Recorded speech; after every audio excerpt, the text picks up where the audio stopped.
Olá, ouvinte, seja bem-vindo e bem-vinda ao nosso primeiro episódio desse podcast. Eu vou contar um segredo para você, ouvinte. Eu nem sei qual é o nome desse podcast, isso que é divertido, as coisas serem feitas assim, né? Conforme vai dando, conforme vai estimulando, quem sabe até você, ouvinte, não contribui aí, batizando essa criança que está nascendo aí por vias da nossa interação. Eu e a Luciene aqui, né, Luciene? O que você acha dessa proposta? Gente, adorei essa ideia, né? Nada como a ideia dos nossos ouvintes e às vezes o jeito como eles estão recebendo esse podcast, ouvindo a gente e tem alguma ideia fantástica pro título do nosso podcast. Adorei essa ideia, André. Então, tá colocado aí o desafio, já logo no nosso primeiro episódio, Lu, o nosso ouvinte pode batizar assim essa criança que está nascendo hoje. Logicamente que a gente vai ter um nome provisório, é necessário até para que esse podcast gravadinho e publicado esteja chegando aí para você. Tudo bem, ouvinte? Agora, Lu, o propósito desse podcast a gente já pode revelar, né? É lógico, é o primeiro episódio. Então, nosso propósito é desfilar aqui incríveis histórias sobre desafios, superações, dificuldades, especificamente para você jovem, tá? Você jovem de idade ou você jovem de espírito. Tá valendo também, Lu? Quer dizer, e a pessoa que tem 50 anos, igual a gente, se sente jovem, ele também pode ser nosso ouvinte? Gente, com certeza. Eu acho que sempre é tempo de você recomeçar, sempre é tempo de você rever suas atitudes, sempre é tempo de você ser feliz. E a gente tem que buscar isso a todo momento, André. Então tá, olha só, se você é jovem de 50, 60, 70, 80, 90, 100 anos, por favor, também seja o nosso ouvinte, beleza? É que assim, né, Lu, a gente imagina que aquele jovenzinho ali, né, de 14, 15, talvez até menos, talvez até mais, ele carece dessas experiências que a gente vai passar aqui nesse primeiro episódio, inclusive experiência das nossas próprias vidas, e nos episódios seguintes a gente vai selecionar a dedo histórias maravilhosas de pessoas que sofreram, de pessoas que superaram, de pessoas que venceram, ou de pessoas que ainda continuam no processo de alcance dos seus objetivos. Por que não, né? Não há necessidade de todos serem absolutamente vitoriosos para constarem aqui das nossas contações de histórias. O que você acha, Lu? Eu acho que a gente nunca chega ao final, né, de um objetivo. Porque eu acho que quando a gente realiza uma conquista, sempre tem a seguinte. Então, é uma coisa que a gente vai ao longo do tempo, né? Sempre buscando novas metas, buscando novos sonhos. Isso é o que move a gente. Isso é o que dá valor, né, e dá graça à nossa vida. Então, é isso aí, André. Eu acho que a gente está sempre perseguindo algo. E isso nos faz vivos. Isso é que traz felicidade. Lu, o ouvinte quer ouvir história, tá? É isso aí, é esse o nosso podcast e eu já começo assim na lata. Vem cá, quando tudo começou, na tua perspectiva, na tua história, no teu percurso, o que você privilegia como ponto inaugural dessa tua jornada? Conta pra gente. Então, André, falando aqui um pouquinho, eu sempre penso principalmente nos meus alunos de ensino médio, né, que eu sou apaixonada por essa minha clientela, digamos assim, pensando neles, né, que é um momento de decisão, né, ensino médio é o nosso momento de decisão, então é um momento de vida que a gente é adolescente, são hormônios, então a gente tem a parte biológica, né, é o psicológico, a gente quer se impor, né, a gente quer ter a nossa voz, né, sendo ouvida pela sociedade, principalmente dentro de casa, e a gente tem a decisão de escolher uma carreira. Então é um momento muito importante, é um momento que para o jovem, para a gente então, que está passando por ele, a gente acha que é único no mundo e a gente é muito incompreendido e a gente tem que fazer muitos sacrifícios e a gente tem que aprender a ouvir a orientação de quem, né, se importa conosco.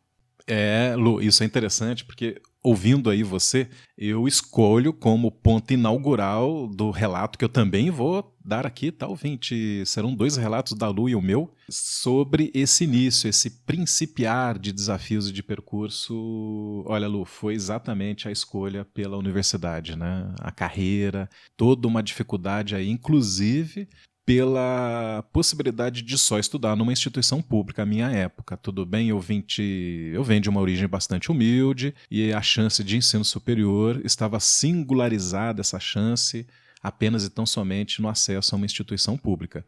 Na época, o Rio de Janeiro, recém-chegado, lá do interior das Minas Gerais. Então, eu me esforcei bastante nos estudos preliminares, né, que é o terceirão, para que as portas se abrissem e financeiramente fosse viável fazer o meu curso de ensino superior.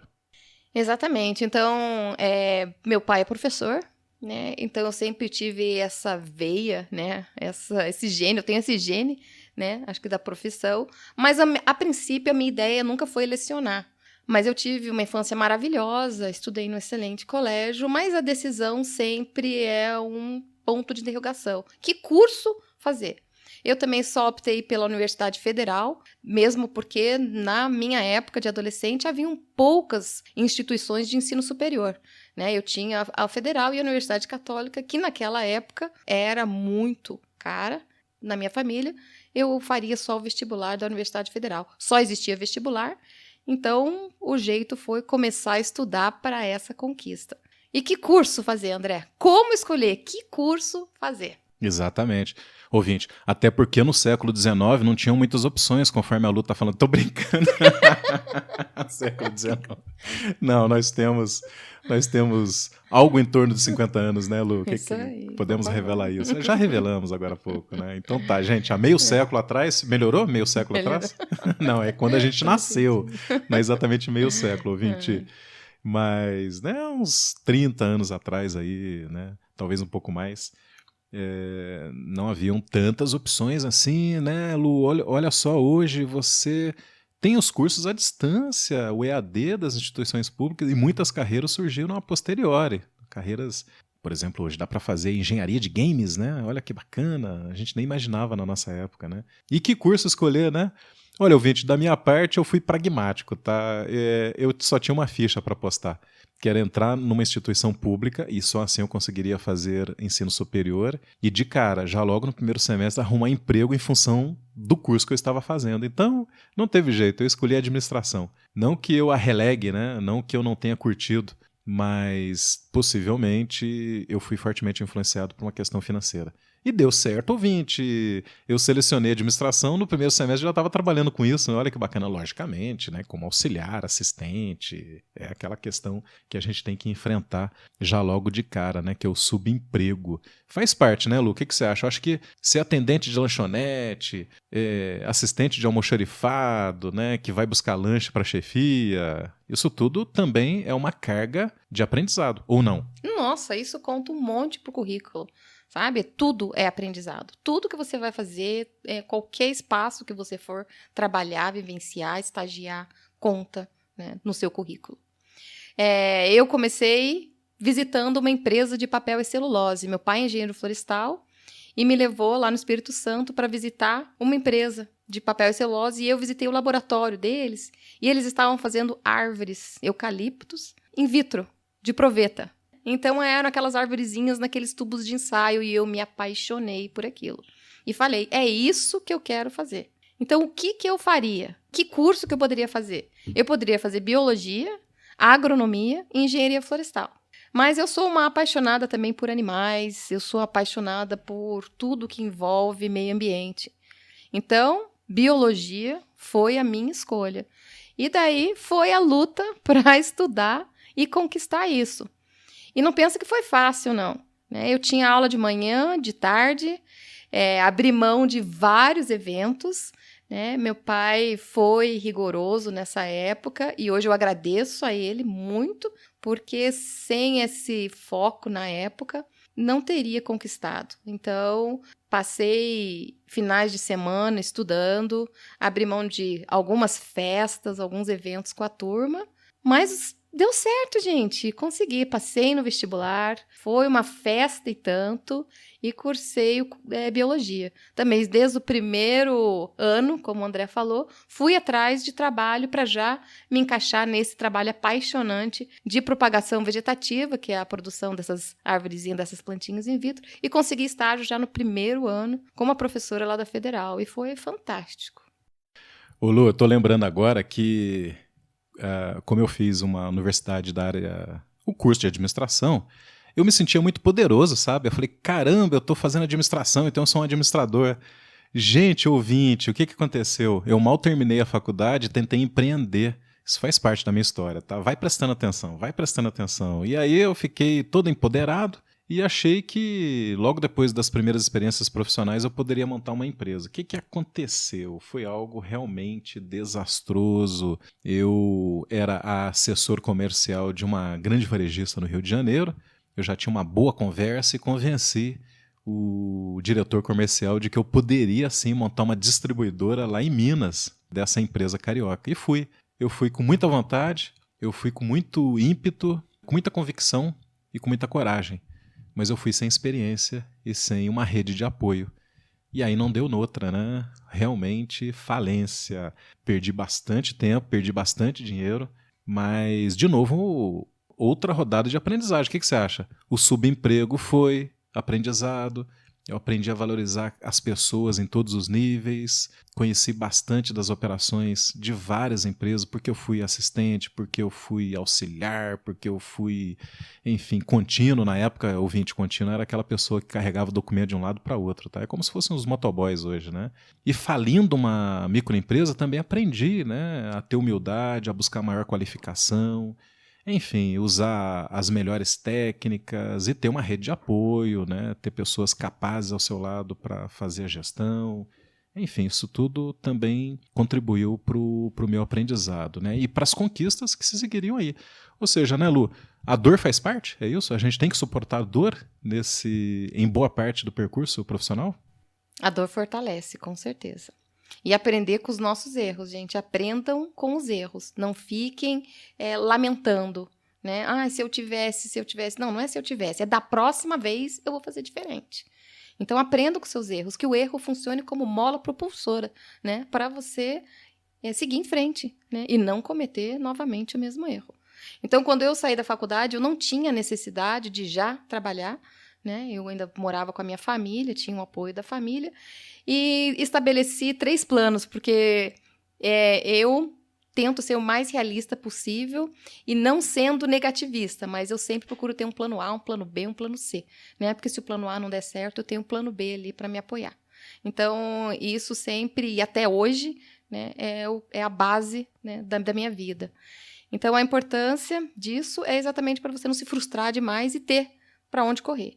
Então, quando eu saí da faculdade, meio perdida, né, eu não sabia o que fazer, eu me engajei em 3 projetos. Eu me inscrevi para o mestrado em engenharia florestal, para continuar o trabalho, né, e me especializar mais nessa parte de propagação. Eu fiz vestibular para o curso de agronomia, porque era outra paixão que eu tinha. E eu fiz um concurso para ser professora do Estado na época, estava abrindo concurso, e eu fiz o concurso também para ser professora de ciências. Resultado: passei nos 3. E agora? E a escolha? Não, a escolha número 1 era o mestrado, né? Conversando com a minha família, a opção foi essa. Fiz o mestrado em engenharia florestal, trabalhando na área de silvicultura, com propagação vegetativa de espécies nativas, imbu e sassafrás. E quando eu estava no meu último ano do mestrado, fui convidada a dar aula na universidade em Santa Catarina, em Canoinhas, e aceitei esse desafio. Comecei a lecionar. E foi aí que eu descobri a minha segunda paixão e vocação: ser professora. Então, ser professora é maravilhoso. Então, meu primeiro emprego, né, eu estava com 25 anos na época, e fui lá dar aula no curso de engenharia florestal, que eles estavam abrindo na universidade. E lá eu trabalhei por 10 anos. E foi maravilhoso, gente. Foi outra descoberta, poder trabalhar com pesquisa e, ao mesmo tempo, ser inspiração para esses alunos na busca, né, da sua carreira, da sua vocação. Então, foi fantástico, foi fantástico. Olha, ouvinte, que história tão arrumadinha, tão certinha, né? A Lu fez plano A, plano B e plano C. Infelizmente, você vai ouvir o meu lado agora. Eu não fiz plano nenhum, num determinado momento, pelo menos, da minha carreira, tá, Lu? Depois, lógico, a gente aprende a pertinência e a importância de se fazer planos. Mas sabe aquele retorno, ouvinte, lá para Minas, quando eu fui empreender e tudo deu errado? Bom, aí falido, né, sem dinheiro, eu resolvi fazer um curso gratuito lá na Universidade do Estado de Minas Gerais, a UENG, chamado Pós-Graduação em História do Brasil. Lá fui eu. Lógico, tinha um aspecto de gostar, já há muito tempo, de história. Mas confesso que foi por puro diletantismo. Diletantismo é quando você faz sem qualquer utilidade, só porque gosta, tá bom, ouvinte? E durante esse curso de história eu conheci um cara genial e ele tinha, apesar de ser historiador, né, muito típico dos historiadores, ele tinha um tino empresarial e empreendedor.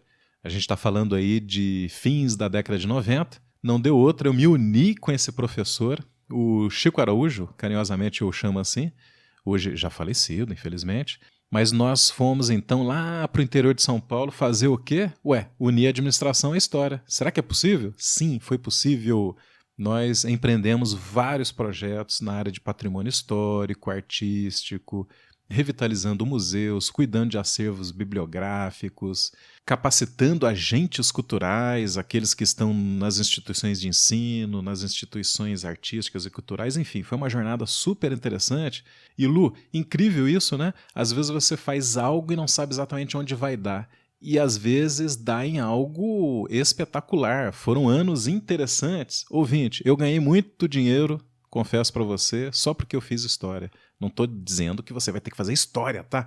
Mas de repente a vida te joga para lados que você nem imagina no que vai dar. É isso mesmo? É verdade, é verdade. Por isso, se tem alguma oportunidade que está passando aí perto de você, agarra, gente. Agarrem mesmo, tá? Ela pode ser a oportunidade da sua vida, ou pode ser o começo de uma profissão, o começo de algo que você vai se apaixonar e ter muito sucesso. Então, fique atento ao teu entorno, né? Ao que você está vivendo, ao que as pessoas estão fazendo ao seu redor.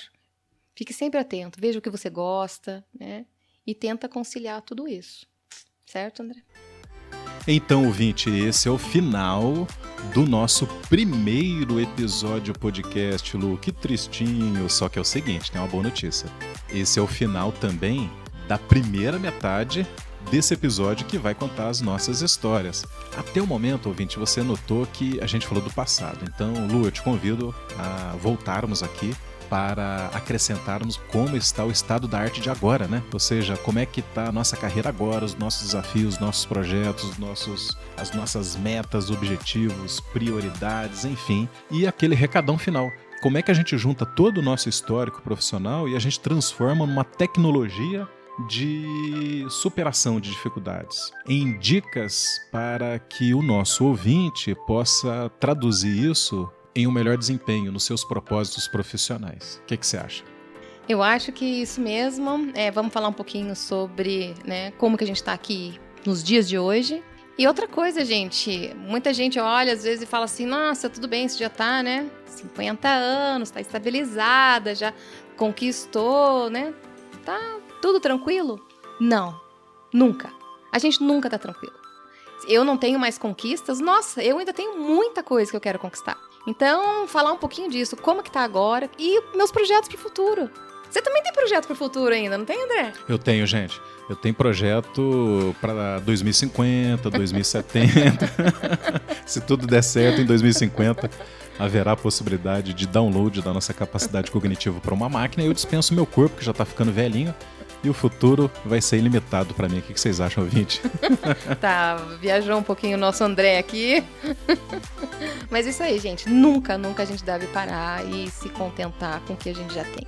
A gente sempre deve partir, né, por uma busca, porque isso deixa a gente mais feliz, isso rejuvenesce, isso aquece a alma. Ok, gente? Então é isso por hoje. Um abração a todos. Muito obrigada por estarem aqui ouvindo nossas histórias. Eu conto com vocês nas nossas próximas edições e logo a gente vai ter um canal para vocês compartilharem também ideias de vocês, de sucesso, de fracasso, contar um pouquinho da vivência de vocês. E não se esqueçam, hein? Esse podcast ainda precisa de um nome, hein? A gente ainda precisa de um nome para motivar, para incentivar, um nome que se encaixe melhor aqui nessa nossa conversa aqui de hoje. Então, estamos esperando as ideias de vocês para batizar nosso podcast. Gente, beijão a todos aí e até a próxima!